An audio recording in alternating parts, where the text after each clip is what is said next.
The federal courtroom had never felt so alive nor so silent. Marble pillars stretched toward the ceiling like sentinels guarding the very soul of justice, their shadows cutting sharp lines across the floor. Every seat was filled. Rows of attorneys, law clerks, and scholars sat motionless, their eyes fixed on the two figures at the heart of the unfolding drama. At the front of the room, Judge Edith Jones adjusted her glasses and looked directly at Representative Jasmine Crockett. In that instant, it felt as though time had stopped. The air itself seemed to hold its breath. For 37 years, Judge Jones had ruled from the bench of the U.S. Court of Appeals for the Fifth Circuit. Her presence carried the gravity of history. A woman of unwavering discipline, carved from the same marble that surrounded her. Those who knew her described her voice as law itself, calm, deliberate, and inescapably firm, and now, that voice was about to address something that had been troubling the American judiciary for months. Congresswoman Crockett, Judge Jones began, her tone as steady as a gavel strike. Your recent statements about the justice system concern me deeply. Your attitude toward judicial independence reflects a fundamental misunderstanding of our constitutional framework. The words hung in the air like thunder before a storm. Reporters who had come expecting routine conference remarks leaned forward, sensing the weight of something historic. The gathering had been billed as a federal judicial symposium, an academic event about law reform and the future of justice. But what it had become was far more compelling. A live confrontation between one of America's most respected judges and one of its boldest new lawmakers. Across the front row, legal scholars exchanged uneasy glances. A tension, neither personal nor political, but constitutional, began to settle over the room. Judge Jones, though calm, spoke with the moral weight of decades. When a member of Congress questions the legitimacy of the courts, she continued, when respect becomes conditional on agreement, our democracy trembles. The stillness in the courtroom deepened. Representative Crockett met the judge's gaze. Her background as a civil rights attorney had made her fierce in argument, but this was different. She could feel the energy of generations pressing in around her. Every word mattered now. The truth was, she hadn't meant to provoke. Her recent remarks about certain court decisions had come from frustration born of defending those society forgot. In committee hearings and press interviews, she had spoken passionately about judges she felt were out of touch with modern realities. She had said that respect must be earned, that some rulings preserved inequality instead of dismantling it. Her supporters had cheered her bravery. Her critics had called it arrogance. And now in this courtroom, those words had returned to face judgment of their own. Judge Jones stood slowly. Even that small movement commanded the room. At 74, her bearing was regal, not frail. A portrait of endurance in black robes. I have served on this bench for nearly 4 decades, she said. I have disagreed with laws. I have wept over verdicts I was bound to deliver. But I have never allowed my will to override my duty. That is judicial independence, Congresswoman. It is the very thing that protects us from tyranny. Crockett straightened at the podium, every instinct in her trained to counter-argument. Yet something in the judge's tone, not anger but disappointment, made her pause. The two women stood mere feet apart, one representing the voice of tradition, the other, the voice of change. For a moment neither spoke. The entire courtroom, hundreds of onlookers, waited to see what would happen next. When Crockett finally did speak, her voice was low, measured, uncertain. Judge Jones, may I ask you to help me understand where you believe I've overstepped? It was not a challenge. It was a question, genuine, unguarded. A ripple of surprise ran through the gallery. The judge, too, hesitated for just a second. She had expected defiance, not humility. I believe, Judge Jones said, her tone softening, that your passion for justice is both real and necessary. But passion must be guided by principle. The judiciary cannot, must not, rule according to the shifting winds of politics. We are bound to the text, to the Constitution, to precedent. To abandon that would be to abandon justice itself. Crockett listened. Her hands rested on the edge of the podium, not clenched, but steady. When you imply, the judge continued, that judges should decide based on social outcomes rather than legal reasoning, you erode the foundation of law. When you make respect for judicial authority contingent on personal agreement, You risk destroying the very independence that protects freedom. Each word was deliberate, like the striking of a chisel against stone. Crockett exhaled slowly. Judge Jones, she said at last, I think I understand what you're saying. My frustration, it made me forget the purpose of the structure itself. The judge's expression remained firm, but there was a flicker, the faintest hint of respect. Then tell me, Congresswoman, she said gently, what do you believe justice requires? The question lingered in the charged air. Crockett thought of the faces she had represented as a defense attorney. The young man who lost years to an unjust sentence. The mother who couldn't afford bail, the families caught between law and survival. I believe justice means fairness, she said softly. But sometimes it feels as if fairness gets buried beneath procedure. The judge nodded slowly. Perhaps. But the rule of law is the procedure. It's what separates us from chaos. Then silence. For a heartbeat, nothing happened, and then something no one expected. Judge Jones, Crockett said, her voice trembling slightly. I owe you, and this court, an apology. A gasp broke through the crowd. Cameras clicked. Pens stopped moving. The echo of those words filled the chamber. I spoke from emotion, not discipline, Crockett continued. I let anger at outcomes blind me to the principles that shape those outcomes. I allowed frustration to sound like disrespect. Her voice grew stronger as she spoke, the weight of honesty transforming her tone. I realize now that I was wrong to suggest that respect for the judiciary must be earned. The independence of the courts isn't something to be granted by politicians. It's a sacred trust that preserves us all. Judge Jones's features softened.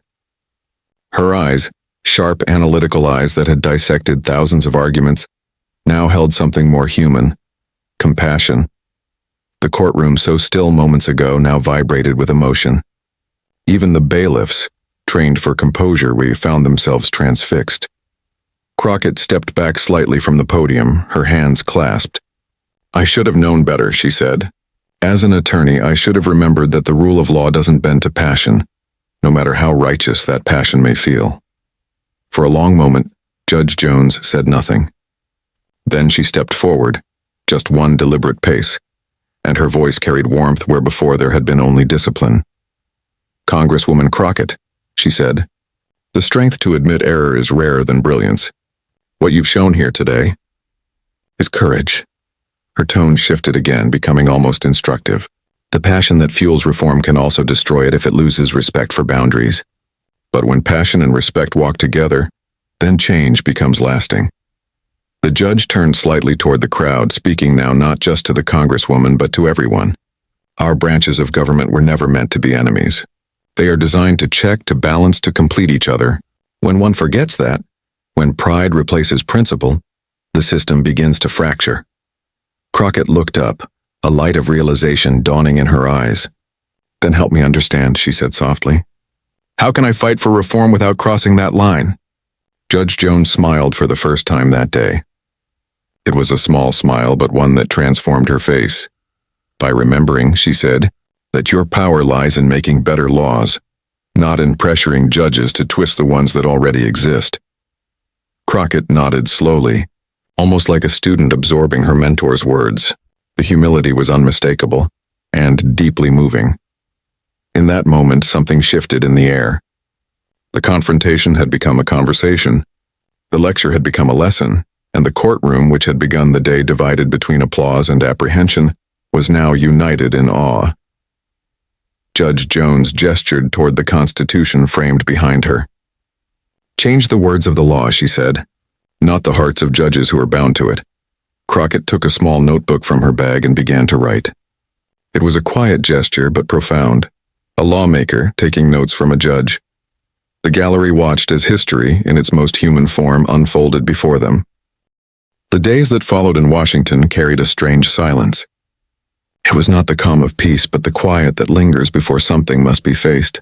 Jasmine Crockett's words had not only pierced the courtroom that day, they had traveled far beyond its marble walls, echoing through newsrooms, across dinner tables, through the very heart of the nation. Clips of the exchange between the Congresswoman and Judge Edith Jones spread like wildfire.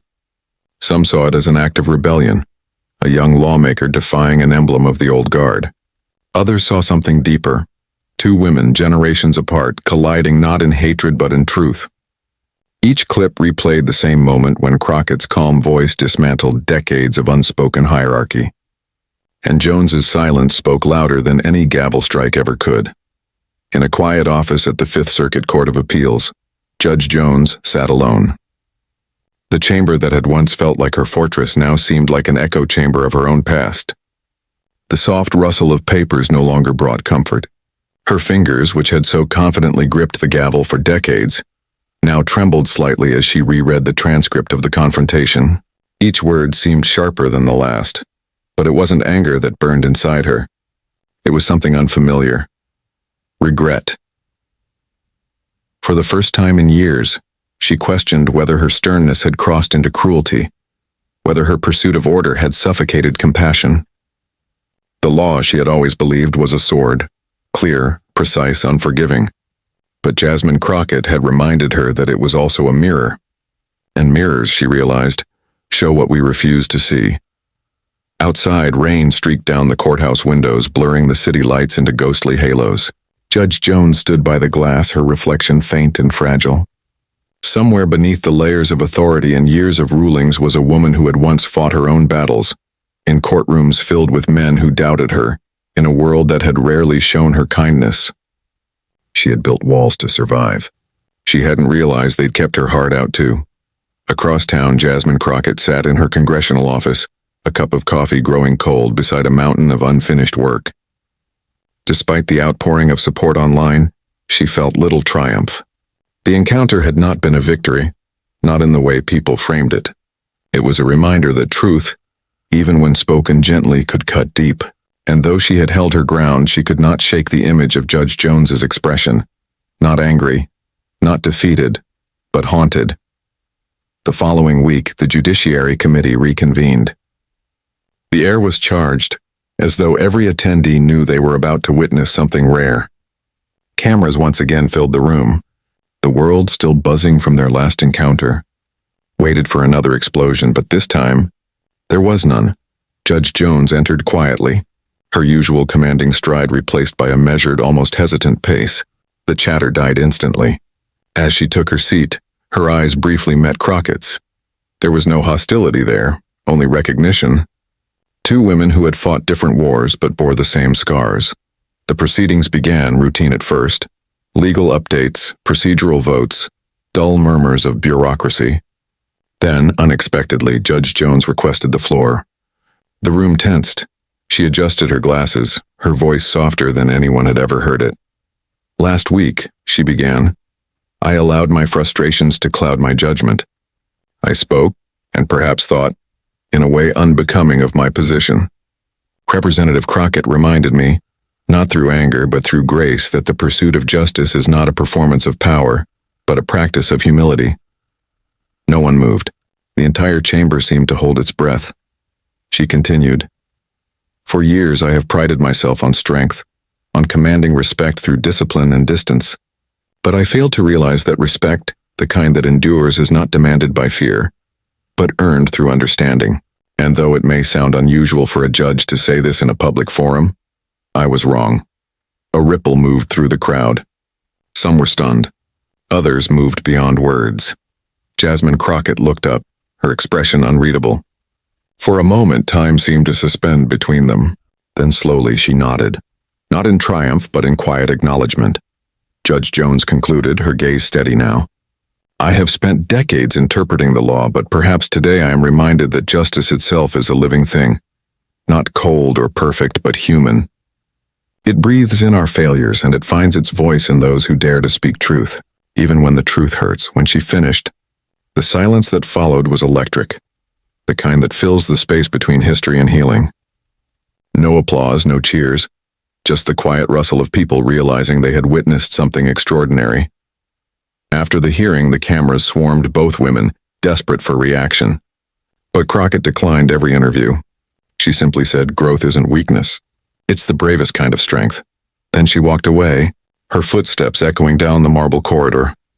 That night, in homes across America, the story replayed. Not as scandal or spectacle, but as a moment of reckoning. Social media filled with messages not of outrage but reflection. For once the country had paused long enough to witness humility, not as surrender but as courage. Weeks passed. The headlines faded, replaced by newer storms. Yet the ripple remained. Quietly, law schools began discussing the Crockett-Jones exchange as a case study, not in legal precedent but in human dignity.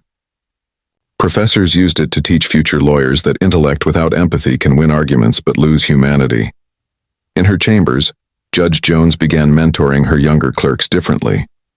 She listened more. She asked about their lives, their families, their dreams. Sometimes she even laughed, something she hadn't done freely in years. It was as if the weight she had carried finally lifted piece by piece. As for Jasmine Crockett, she kept fighting, not louder, but wiser. Her speeches grew more deliberate, her patience deeper. She had seen firsthand that true impact isn't made by crushing your opponent. It's made by transforming them. And though she never said it aloud, she carried a quiet respect for the woman who once stood against her. Months later, fate placed them together once more, at a judicial ethics conference in New York. The crowd was a mix of lawmakers, judges and journalists curious if sparks would fly again. Instead, what they witnessed was something far more profound. Judge Edith Jones approached the podium first. This time, her tone carried warmth. "Before I begin," she said, glancing toward the audience, "I'd like to acknowledge someone who reminded me that even those of us in robes are still learning." She looked toward Crockett, who sat among the attendees. "Congresswoman, your courage taught me what decades on the bench could not." The audience erupted, not in chaos but in respect. Crockett rose, crossing the room to meet her. For a long, silent moment, the two women simply shook hands. Cameras flashed. Somewhere deep in that shared silence was the sound of something beautiful. Forgiveness. As the event ended, a reporter approached Jasmine. "Congresswoman," he asked, "do you think justice finally prevailed?" She smiled faintly. "Justice isn't an event," she replied. "It's a conversation, one we must keep having even when it's uncomfortable." Outside, the city glimmered under the soft haze of night. Two silhouettes walked in opposite directions, one older, one younger, both forever changed. The world kept spinning, unaware that, for a brief moment, the law and the heart had found common ground, and in that fleeting alignment, in that fragile, human truce, something rare and powerful was born. Not victory, not defeat, but understanding.